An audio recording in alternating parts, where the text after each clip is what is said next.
Students, आज हम पढ़ेंगे विद्युत द्विध्रुव के कारण किसी बिंदु पर विद्युत क्षेत्र की तीव्रता, जिसे हम कहेंगे intensity of electric field on any point due to an electric dipole.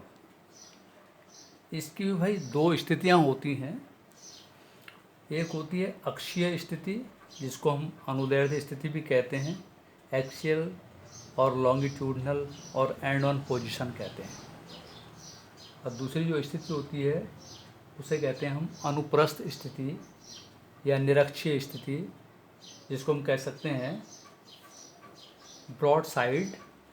On position. तो फिलहाल हम अभी पहले चर्चा करेंगे एक्सियल या अनुदैर्ध्य स्थिति, अक्षीय अनुदैर्ध्य स्थिति की। तो सपोज करिए कि ये हमारा कोई डाइपोल है, इलेक्ट्रिक डाइपोल आपने पढ़ लिया है। ये मान लिया इस तरह से कोई इलेक्ट्रिक डाइपोल है, विद्युत द्विध्रुव। विद्युत द्विध्रुव का मतलब आप जानते ही हैं कि ऐसी एक व्यवस्था, ऐसा एक समायोजन, ऐसा एक सिस्टम जिसमें दो समान तथा समान मीन्स परिमाण में समान और प्रकृति में भिन्न यानी विपरीत प्रकार के आवेश एक दूसरे से बहुत सूक्ष्म दूरी पर स्थित होते हैं। इनके बीच की जो ये दूरी है, ये सपोज करिए कि ये 2L है। ये 2L है। 2L से हम दिखा रहे हैं 2x लिख सकते हैं, सिंपली L या x या R भी लिख सकते हैं। हम जनरली इसको डबल करके इसलिए लिखते हैं कि हमें कैलकुलेशंस में जो ये डिस्टेंस चाहिए होता है, सपोज हाफ करना होगा तो 2L का हाफ मीन्स L आ जाएगा, स्क्वायर करना होगा तो L स्क्वायर होगा। और ऑलरेडी अगर हम L डिस्टेंस लेंगे उसका हाफ L/2, स्क्वायर करेंगे तो L²/4। जो हमारी कैलकुलेशंस हैं वो कॉम्प्लिकेटेड हो जाती हैं, बढ़ जाती हैं थोड़ा। इसलिए हम जनरली क्या करते हैं, इस डिस्टेंस को हम क्या लेते हैं, 2L या 2x या 2R, इस तरह से इनको हम दिखाते हैं। विद्युत द्विध्रुव के बारे में आपने पढ़ा है। ये एक प्रकार से क्या होते हैं, ये हमारे कुछ पदार्थ हैं जिनके अणु, जैसे पानी का, अमोनिया का, HCl का, इस तरह कुछ अणु होते हैं जिनमें नाभिक, और चूँकि अणुओं में परमाणु हैं तो परमाणु में आप जानते हैं नाभिक होते हैं, नाभिक चारों विभिन्न कक्षाओं में इलेक्ट्रॉन्स होते हैं। तो कुछ परमाणुओं में, जो हमने बताया है, इन पदार्थों के परमाणुओं में क्या होता है कि नाभिक और इलेक्ट्रॉनों की इस तरह की व्यवस्था होती है कि एक साइड में जो है पॉजिटिव चार्ज, परमाणु के एक सिरे पर धनात्मक आवेश आ जाता है, दूसरे सिरे पर ऋणात्मक आवेश आता है। दोनों का परिमाण समान होता है, इसलिए इस तरह की जो व्यवस्था हो गई वो एक द्विध्रुव की तरह कार्य करता है। तो वैद्युत द्विध्रुव में ये सपोज करिए कि वैद्युत द्विध्रुव ये K परावैद्युतांक के माध्यम में स्थित है, किसी माध्यम में है, कहीं पर किसी पदार्थ में है। तो पदार्थ का हम जानते हैं कि कोई भी मटेरियल मीडियम होता है, अगर वायु या निर्वात में होंगे तो उस समय जो है माध्यम का परावैद्युतांक हम K=1 लेंगे। जल में रखा होगा कहीं पर तो सपोज करिए तो उसमें मतलब K=80 लेंगे। अन्य माध्यमों में जो हमारे इस तरह से माध्यम जो हमारे होते हैं उनके आप जानते हैं कि परावैद्युतांक जो है 1 से अधिक होता है। तो ये K परावैद्युतांक के माध्यम में ये स्थित है और इसके मध्य बिंदु पर, मान लिया ये मध्य बिंदु इसका है O, इस मध्य बिंदु O से R दूरी पर इसकी एंड ऑन पोजीशन में यानी अक्षीय स्थिति में, एक्सियल पोजीशन में या लॉन्गिट्यूडनल पोजीशन में, किसी भी साइड ले लीजिए, दाईं तरफ ले लीजिए या बाईं तरफ ले लीजिए। जनरली हम इसको दाईं तरफ, चूँकि डायग्राम हमारा इधर की तरफ बन रहा होता है, लेफ़्ट टू राइट हम चल रहे होते हैं, इसलिए आसानी के लिए हम डायग्राम की इस तरफ ले लेते हैं इसको। तो इस पर मान लिया कोई बिंदु है, इसके एक साइड में ये मध्य बिंदु से R दूरी पर है, यानी ये जो डिस्टेंस यहाँ से यहाँ तक का, इसको हम ऐसे भी दिखा सकते हैं, दिस इज डिस्टेंस R। ये R दूरी पर ये कोई बिंदु P है, जिस पर हमें वैद्युत द्विध्रुव के कारण, इस द्विध्रुव के कारण परिणामी वैद्युत क्षेत्र ज्ञात करना है। तो इसके लिए हमें क्या करना होगा, चूँकि ये जो विद्युत द्विध्रुव है तो आवेशों से मिलकर बना है, तो पहले हम किसी भी आवेश के कारण इस बिंदु पर वैद्युत क्षेत्र निकालेंगे, फिर दूसरे के कारण निकालेंगे और उन दोनों का हम परिणामी। किसी बिंदु पर जो है वैद्युत क्षेत्र जो होता है, अगर कई सारे आवेश या आवेश समुदाय हैं तो उनके कारण अलग अलग वैद्युत क्षेत्र की तीव्रता ज्ञात करते हैं। उन वैद्युत क्षेत्र की तीव्रताओं का हम सदिश योग लेते हैं और वो उस बिंदु पर परिणामी क्षेत्र की तीव्रता होती है। तो इसके लिए हम क्या करेंगे, ये डिस्टेंस हमने कहा यहाँ से यहाँ तक इसको 2l डिस्टेंस का, तो इसका हाफ मीन्स इधर वाला भी ये l डिस्टेंस है और इधर वाले भी ये डिस्टेंस l है। A O is equal to, इसको हमने बी पॉइंट लिया है, ध्यान रखेंगे ए पॉइंट और बी पॉइंट। तो ये जो डिस्टेंस है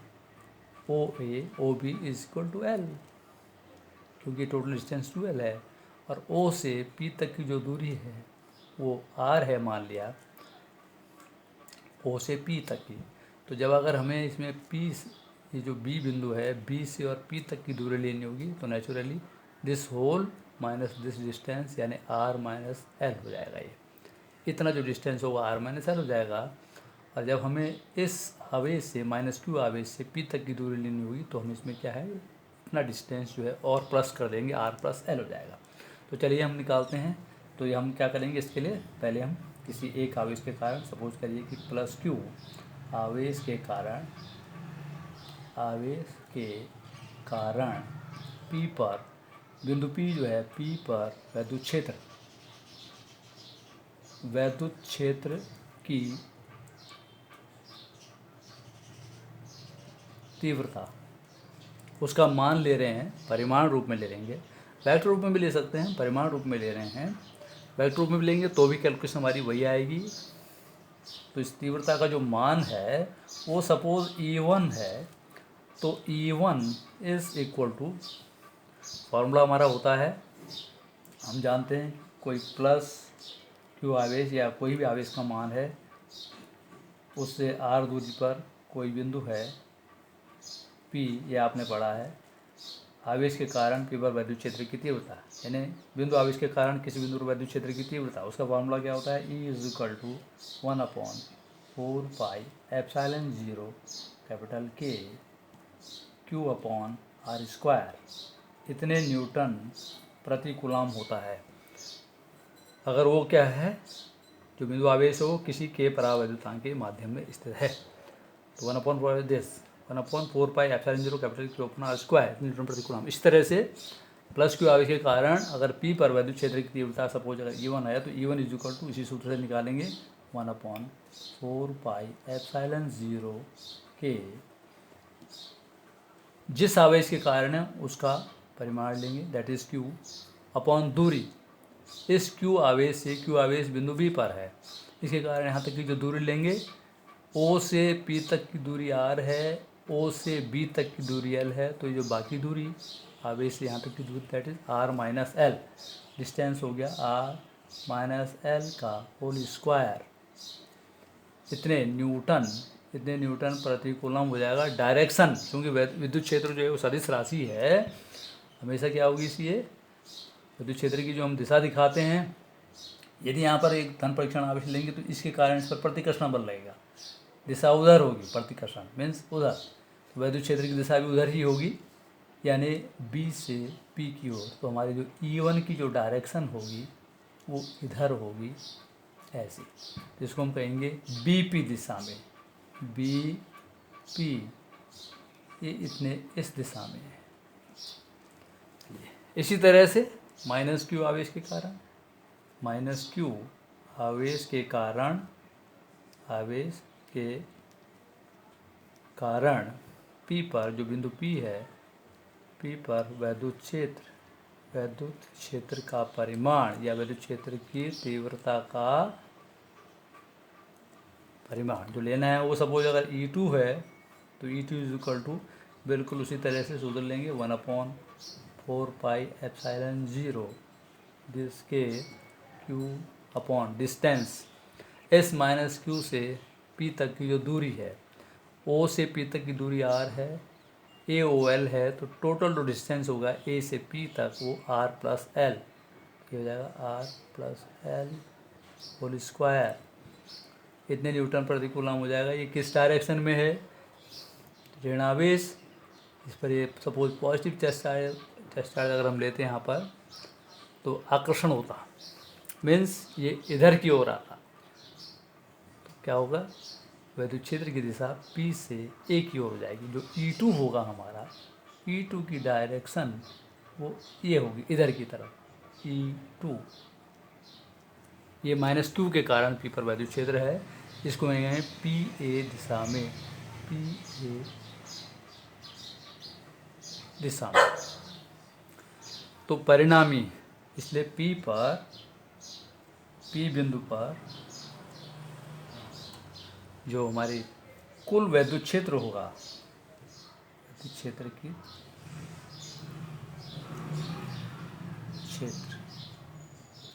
की तीव्रता, यानी परिणामी जो तीव्रता है,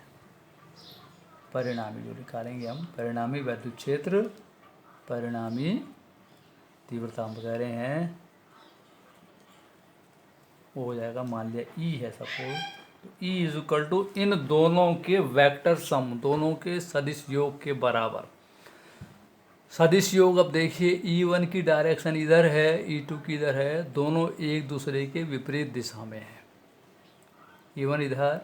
E2 इधर, तो सपोज इधर की तरफ हम जब पॉजिटिव ले रहे हैं तो E2 इधर नेगेटिव, तो ये क्या हो जाएगा, E1 परिणामी तीव्रता माइनस में आ जाएगी, इन दोनों का अंतर आएगा, E1 minus E2, E1 minus E2,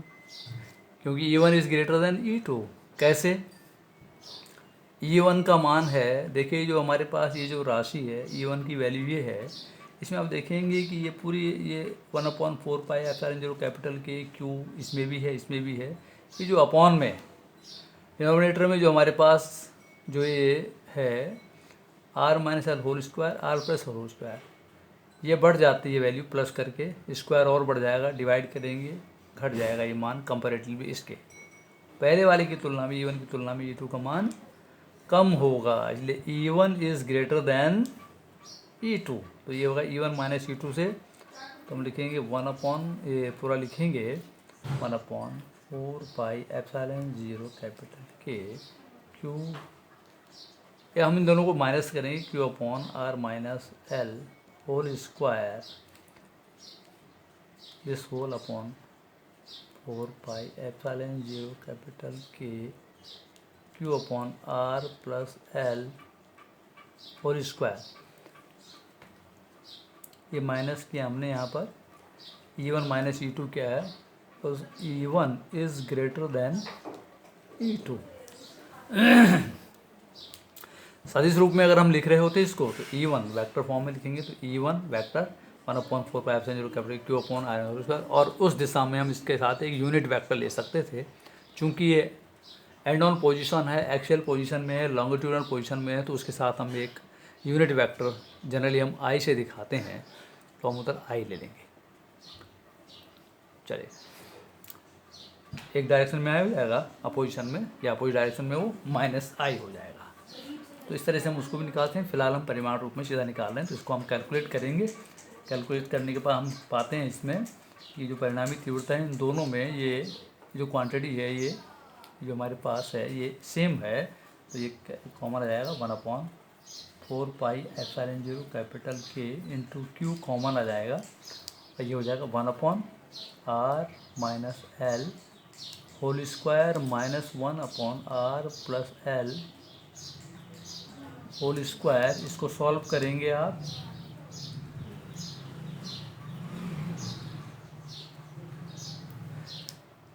Q,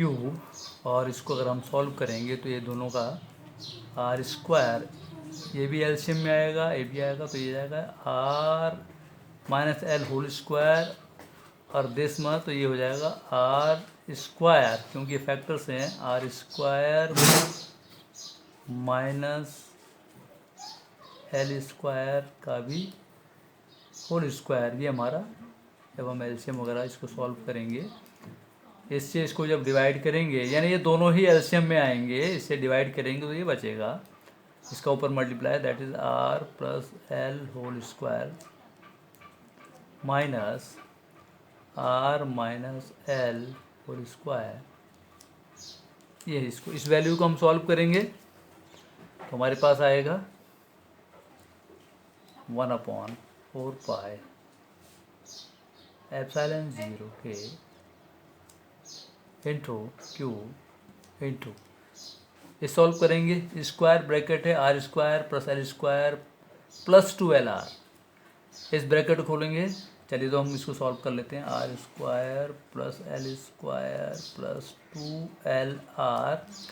अब माइनस इस ब्रैकेट के जो अंदर आएगा वो आएगा आर स्क्वायर, ये इस तरह से, plus L square minus 2LR, ये होना है। तो इसमें हम देखेंगे जब माइनस वाले सब खोलेंगे तो ये सब माइनस के टर्म्स हो जाएंगे। चलिए पूरा इस समय इसको लिख देते हैं, और ये R square minus L square whole square that is equal to E is equal to 1/4 epsilon 0 capital के दिस होल इंटू क्यू। इसको सॉल्व करेंगे, हमारे पास ये प्लस का टर्म आएगी, ये सब ये प्लस प्लस ये माइनस हो जाएगा, माइनस ये कैंसिल आउट हो जाएंगे, तो मीन्स ये आएगा this plus this that is 4LR upon R square minus L square whole square, इतना, ये वैल्यू ई की आ रही है 4LR। इसको आगे सॉल्व करेंगे, इसको मिल सकते हैं this is equal to 1/4 epsilon 0 Q, इसको हम लिख सकते हैं 2 इंटू 2LR या 2 into L, 2 into 2L into Q, ये Q into 2L into 2R ला रहा है, तो ये हो जाएगा Q into 2L that is P होता है, इसको हम अपॉन में ये रहने देते हैं। अब हम देख रहे हैं कि आर स्क्वायर एल स्क्वायर का होल स्क्वायर है, इसमें ध्यान रखेंगे कि इस डायग्राम में देखिए आप कि जो आर डिस्टेंस वो एल के कंपैरेटिवली क्या है, बहुत बड़ी है, मीन्स एल बहुत छोटा है आर से, तो एल स्क्वायर और छोटा हो जाएगा, तो ये जो टर्म होगी एल स्क्वायर वाली, फिर उसको भी हम स्क्वायर करके आगे बढ़ाएंगे, जब इसको ब्रैकेट खोलेंगे तो वो और भी छोटा हो जाएगा, तो कंपैरेटिवली एल जो है आर के बहुत छोटा है, इस टर्म को हम छोड़ देंगे, इस जो हमारा है, तो इसके बाद हमारे पास ये रह जाएगा आर अपॉन आर स्क्वायर का भी होल स्क्वायर। इसमें हमने क्या किया, चूँकि L is very very less than R, इसलिए जो है एल स्क्वायर ये भी क्या हो जाएगा, it would be very very less than R square, या जो भी है कंपेरेटिवली एल स्क्वायर भी और छोटा टर्म हो जाएगा, आर स्क्वायर या आर स्क्वायर आर, तो इसको हम छोड़ने पर तो एल का पद जो है हमें एल को जो है इसको आर की तुलना में छोड़ने पर